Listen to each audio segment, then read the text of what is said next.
Hi, my name is Troy Latham, and I'm at the Environmental Studies Center, part of the Mobile County Public School System. Thank you for being with us today. We're going to be talking about animals and some adaptations and their niche. A niche is the space they occupy in their environment and the role that they play in order to survive. And this is something that you could probably do at home, maybe not necessarily in a lake, but there's all kinds of places that you can go. Social distance, keep in mind with social distancing, but for example, we're going to be looking for bugs here in this lake. If you have access to water, find some leaves, find anything that you can pull out of that water and start searching through. You'll be amazed at what you can find. Use a rake, a shovel, whatever it takes to get in there and explore. If you're not around water, it's okay. Go into your backyard, the forest that may be nearby, look underneath logs. Find all different types of insects, see what you can do about identifying them. There's lots of resources out there on the internet that you can go and do that. But what we want to do today is talk about some aquatic invertebrates. And they're very important because they're down there at the bottom of the food chain. And oftentimes when you see a lake, such as this behind me, we don't think about all of the little things that are out there. We think of the fish, the turtles, the frogs, the snakes, the alligators, and so forth. But it's those smaller things that are extremely important. Things such as dragonfly larvae and leeches and snails and all of those little things. So we don't think too much about that, but again, they're very important because without them, we wouldn't have some of these larger animals that live in this lake as well. So it's important to keep in mind that they're also environmental indicators because scientists are going out and they want to be able to find these bugs. If they can't find them in a certain location or certain types, then there's something going on in this aquatic environment and it's their job to figure it out. So what we're going to do is we kind of attracted these bugs to us, hopefully. We're going to see what happens. And we're going to go through and just kind of give you an idea of what types are out here and why they're here. So follow me down to the water and we're going to look in here and see. I have a bag tied here, and this is just simply leaves. We've put them inside this bag to attract the bugs. Now the reason that they're coming in here is number one, for food.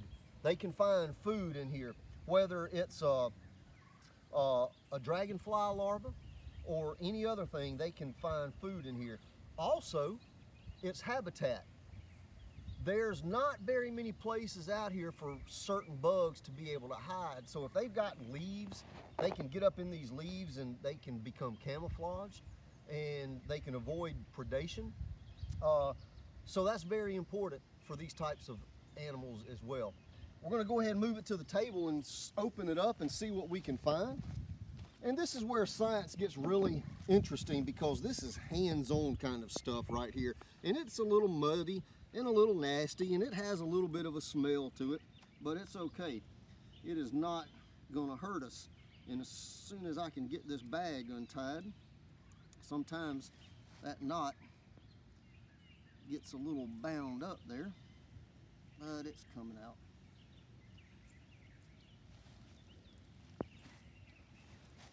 So we're gonna dump these leaves out of this bottom very kind of gently. And we're going to start sorting through to see what we can find. And so one thing that we want to do when you're looking for stuff like this is to just kind of move the leaves and just look and see if there's anything in here that might be moving. And just right off the top, I don't see anything moving around, so I'm going to move some leaves. And right here, if you guys can see this, I just spotted it. He's right there on that leaf. And I lied, that's mud. So it looked like a bug. Oh, I'm sorry guys. We're gonna keep looking a little bit more. And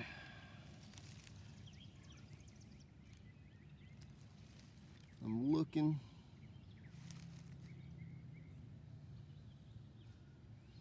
And here, right here, it's not much, but it's something. Right there at the end of my finger is a snail. And you can see how small they are. I'm going to put it in the water so you can see it a little bit better against that background. Add a little bit of water in there. And so snails are important because they are, first of all, herbivores. And we have quite a bit of grass out here that they can eat on. And so other fish will eat the snails. And so again, they're just part of that food chain. There's all kinds of things that's out here in this lake. And I'm hoping to be able to show you just a few of them out of this bag. I'm just kind of looking kind of quickly now.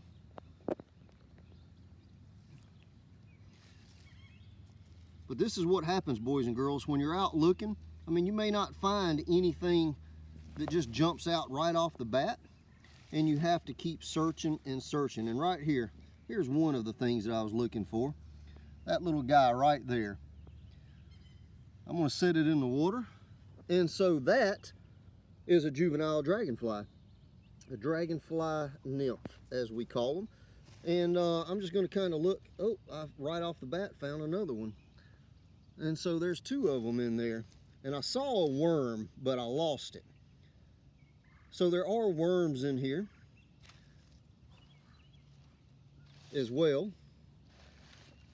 They're a lot like the worms that you would find digging through your garden. The difference is they're a lot skinnier, they're longer, and they're permanently aquatic.